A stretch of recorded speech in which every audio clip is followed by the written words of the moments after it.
My name is Underdog.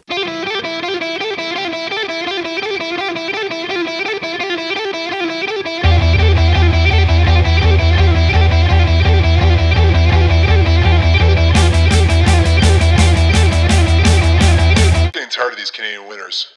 After the defeat of Nazi Germany and the end of World War II, approximately 9,000 Nazis and fascist collaborators, including Croatians, Ukrainians, Italians, and others, fled to South America.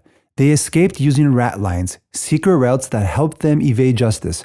These escape networks led them to countries such as Argentina, Colombia, Paraguay, Brazil, Uruguay, Mexico, Peru, Ecuador, and others.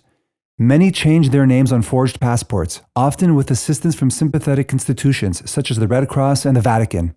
One of the most infamous fugitives was Adolf Eichmann, a high-ranking SS officer and one of the main architects of the Holocaust. He escaped to Argentina in 1948 and lived there undetected until 1960, when the Israeli intelligence agency Mossad captured him in Buenos Aires. He was later tried and executed in Israel in 1962. Josef Mengele, the SS officer and physician notorious for conducting inhumane experiments at Auschwitz, also fled to Argentina in 1949. He later moved to Paraguay and then Brazil, where he lived until 1979. Despite efforts by Nazi hunters such as Simon Wiesenthal, Mengele was never captured and died of a stroke while swimming. Another key figure was Ante Pavelić, the founder and leader of the Ustaše, a Croatian fascist and ultra-nationalist organization. As the dictator of the Nazi puppet state known as the Independent State of Croatia, which was established in 1941, Pavelić was responsible for the genocide of Serbs, Jews, Roma, and political opponents. After the war, he fled to Italy, then Argentina and Chile, before ultimately dying in Spain in 1959, where he had been granted asylum after surviving an assassination attempt. While many Nazis fled to South America, others found refuge in the United States. The U.S. Department of Justice created the Office of Special Investigations in 1979 to identify and expel former Nazis. It is estimated that up to 10,000 Nazis entered the U.S., though an exact number remains unknown. One such case was Fedor Federenko, a Ukrainian who served as a guard at the Treblinka extermination camp. He entered the U.S. in 1949 and became a citizen in 1970, but was later deported to the Soviet Union, where he was found guilty of war crimes and executed in 1987. During the Cold War, the U.S. strategically recruited former Nazi scientists and engineers through Operation Paperclip, a covert initiative that brought approximately 1,600 of them to work for the American government. Among them was Wernher von Braun, a high-ranking SS officer and a key figure in Nazi Germany's rocket program. Secretly relocated to the U.S., von Braun became instrumental in the development of American space technology, ultimately leading to the launch of Explorer 1 in 1958, the nation's first satellite. As geopolitical tensions with the Soviet Union escalated, national security and technological supremacy took precedence. Many aspects of this operation remained classified until the Nazi War Crimes Disclosure Act of 1998 shed light on these controversial recruitments.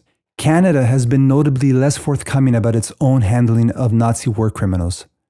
The Deschênes Commission, officially the Commission of Inquiry on War Criminals in Canada, was formed in 1985 to investigate the presence of Nazi collaborators in the country. The Commission's findings, divided into two sections, identified 774 individuals and confirmed that some had successfully entered Canada. In response, the government enacted legislation in 1987, granting legal authority to prosecute and deport foreign war criminals. Canada has prosecuted only 4 individuals for Holocaust-related crimes, with 1 acquittal, 2 cases dropped due to insufficient evidence, and 1 case stayed for health reasons. Since 1998, 6 men were found to have lied about their wartime activities, but due to a lack of direct evidence, their citizenship remained intact. Others passed away before their cases were resolved. Among the prosecuted, Imre Finta, a Hungarian gendarmerie officer accused of deporting thousands of Jews, became the first person tried under Canada's war crimes law, but was acquitted in 1990. The cases against Nazi collaborators Stephen Reistetter and Michael Pawlowski were abandoned due to evidentiary challenges. Helmut Rauca, an SS officer linked to the mass murder of over 11,000 Jews in Lithuania, was one of the first cases Canada pursued.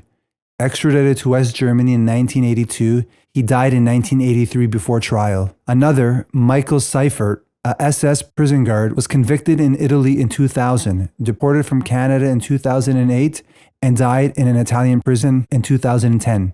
One particularly controversial figure was Helmut Oberlander, a former member of the Einsatzgruppen death squads. He immigrated to Canada in 1954, became a citizen in 1960, and successfully ran a construction business. The Canadian government began efforts to strip him of his citizenship in 1995, but after numerous legal appeals, he remained in Canada until his death in 2021 at age 97. Canada also provided refuge to Ivan Dochev, a Bulgarian fascist who immigrated in 1951. He had led the Bulgarski Legioni, a pro-German anti-Semitic youth group during the war, as confirmed by declassified CIA documents. Later, he moved to the US. The Simon Wiesenthal Center, an independent organization headquartered in Los Angeles, estimates that around 2,000 war criminals may have entered Canada. Its Toronto branch, the Friends of Simon Wiesenthal Center for Holocaust Studies, continues to advocate for transparency. Unlike the United States, which has declassified its records on Nazi war criminals, Canada has yet to release Part 2 of the Deschênes Commission report. To date, Prime Minister Justin Trudeau's government has made no effort to make it public. Historians estimate that 30,000 to 50,000 Nazi war criminals and collaborators evaded justice by escaping through well-organized ratlines, finding refuge in South America, the United States, Canada, Australia, the Middle East, and Spain.